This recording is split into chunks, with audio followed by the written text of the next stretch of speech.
எல்லாருக்கும் வணக்கங்க. உங்கள் எல்லாரையும் 666 மந்த்ரா யூடியூப் சேனல் வாயிலாக மறுபடியும் சந்திப்பதில் எனக்கு ரொம்ப ரொம்ப சந்தோஷம். தொடர்ந்து நம்மளுடைய சேனல் வாயிலாக ஆன்மீகம் சார்ந்த பல அரிய தகவல்களை பதிவேற்றம் செஞ்சுட்டு இருக்கிறோம்.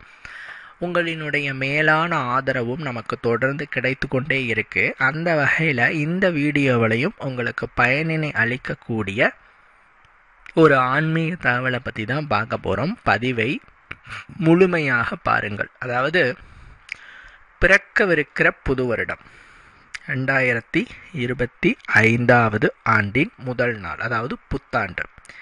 இந்த நாள் எந்த அளவுக்கு முக்கியமான நாள் அப்படின்னு பார்த்தீங்கன்னா, ஒரு மனிதன் சந்தோஷமாக வாழணும் அப்படின்னு சொன்னால் என்ன பண்ணணும்னா, சரியான நேரத்தில் அந்த மனிதன் அவனுடைய செயலை செய்ய வேண்டும்.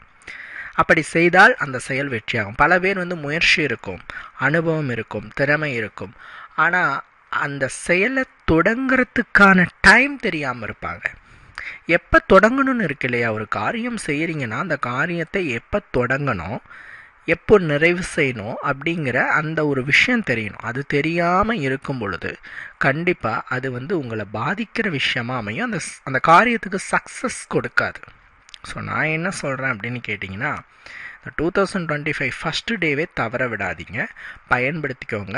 அந்த 2025 ஆண்டு வருடம் முழுவதும் உங்களுக்கு பணமழையும் ஒரு கோடீஸ்வர யோகமும் கிடைப்பதற்கு என்னென்னலாம் செய்யலாம் என்பதை தான் இந்த வீடியோவில் நான் சொல்ல போகிறேன்.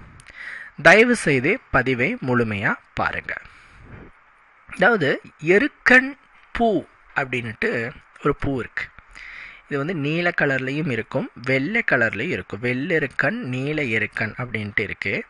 இந்த எருக்கன் பூ எந்த அளவுக்கு சக்தி வாய்ந்தது அப்படின்னு கேட்டிங்கன்னா, இது எங்கெல்லாம் நட்டு வைத்து வளர்க்கப்படுகிறதோ அந்த இடத்தை சுற்றி இருக்கிற நெகட்டிவ் வைப்ரேஷன்ஸை இது நீக்கிடும். பாசிட்டிவ் வைப்ரேஷன்ஸை அதிகமாக ஏற்படுத்தி கொடுக்கும். இதுதான் இந்த வெள்ளெருக்கன் செடியினுடைய வேலை. பல பேர் சொல்கிறாங்க, வெள்ளெருக்க செடி வீட்டில் வளர்க்கக்கூடாதுன்னு சொல்கிறாங்க சார். நாங்கள் வளர்க்குறதுக்கு ஆசை தான், வளர்க்கக்கூடாதுங்கிறாங்க அப்படிங்கிறாங்க. அது தவறு. வெள்ளெருக்கன் செடி வளர்க்கலாம், ஆனால் பாதுகாப்பாக வளர்க்கணும். துளசி செடி வீட்டில் வளர்க்குறது எந்த அளவுக்கு பவித்திரமாக சுத்தமாக இருக்கும், அதே மாதிரி தான் வெள்ளெருக்கு செடியும் வீட்டில் வளர்க்குறீங்க அப்படின்னு சொன்னால் என்ன பண்ணணும் அப்படின்னு கேட்டிங்கன்னா, ஃபஸ்ட்டு சுத்தமாக பராமரிக்கணும், நீட்டாக இருக்கணும், தீட்டு காலங்களில் பக்கத்தில் போகாமல் இருக்கணும். அவ்வளோதான், மற்றபடி ஒன்றும் இல்லை. இந்த வெள்ளெருக்க செடியை தங்க மூலிகை அப்படின்னு சொல்கிறோம். வெள்ளெருக்க செடி ஒரு விநாயகரினுடைய அம்சம் கொண்ட செடி. இந்த வெள்ளெருக்கன் தண்டு, அதனுடைய அந்த ஒரு வேர், இதில் இருந்து விநாயகரின் உருவத்தை செய்து பணம் புழங்குற இடத்துல, அதாவது தொழில் செய்கிற இடமா இருக்கலாம், வீடாக இருக்கலாம், எங்கேனாலும் சரி, பணம் எங்கெல்லாம் புழங்குதோ அங்கே வச்சு நாம் கும்பிட்டோம் அப்படின்னு சொன்னால் அந்த பணப்புழக்கம் பன்மடங்கு அதிகரிப்பதை பார்க்க முடியும். உங்களுடைய லைஃப்பில் ஒரு சேஞ்ச் வேணும் அப்படின்னு விரும்புனீங்கன்னா இந்த வெள்ளெருக்கன் செடியை வளர்க்கலாம், வீட்டில் வளர்க்கலாம். வீட்டுக்கு முன்னாடி வளருங்க, தப்பே இல்லை. இல்லைங்க அப்படின்னா சைடில் வளருங்க, எங்கேனாலும் வச்சு வளருங்க, சிறப்பான பலன் கிடைக்கும்.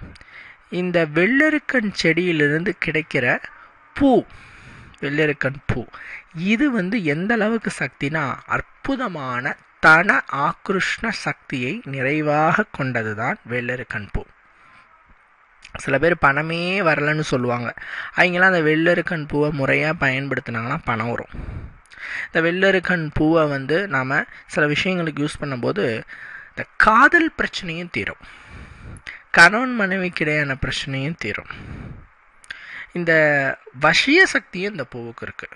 அதனால தான் இந்த செடி வளரக்கூடிய இடத்துல இயற்கையாகவே நிறைய வசிய சக்திகள் சுற்றி இருக்கும் அப்படின்னு சொல்லுவாங்க. அதுவும் ஒரு காரணம். சரி, இந்த ஆவாரம்பூ, எருக்கன் பூ இதெல்லாம் ஒரே கேட்டகரி. அது ஏன்னா ஆவாரம்பூ ஏரிகளில் வளர்ப்பா, அது வீட்டில் வளர்க்க முடியாது. ஏன்னா அந்த விஷயம் எல்லாத்துக்குமே யூஸ் ஆகும். அந்த செடி வளர்ந்ததுன்னா அது பார்த்தீங்கன்னா தன விஷயத்துக்கும் யூஸ் ஆகும்.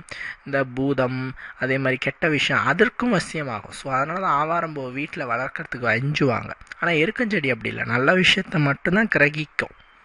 அதனால் வெள்ளருக்கு செடியில் கிடைக்கும். இல்லைங்க எங்களுக்கு அதெல்லாம் ஏற்புடையதாக இருக்காது, வீட்டுலாம் வளர்க்க முடியாத இடம் இல்லை அப்படிங்கும்போது இந்த வெள்ளருக்கு செடியிலிருந்து பெறக்கூடிய பூக்களை நீங்கள் சேகரித்து நல்லா ஒரு முறை கழுவிட்டு இந்த 2025 ஃபஸ்ட்டு டேவில் இந்த பூவை வந்து என்ன பண்ணணும் கேட்டிங்கன்னா மஞ்சள் நிற நூலால் ஊசியில் கோர்க்க வேண்டும். வெள்ளருக்கன் பூ மாலை அப்படின்ட்டு ஏங்க மஞ்சள் நிறத்தில் கோர்க்கிறோம்?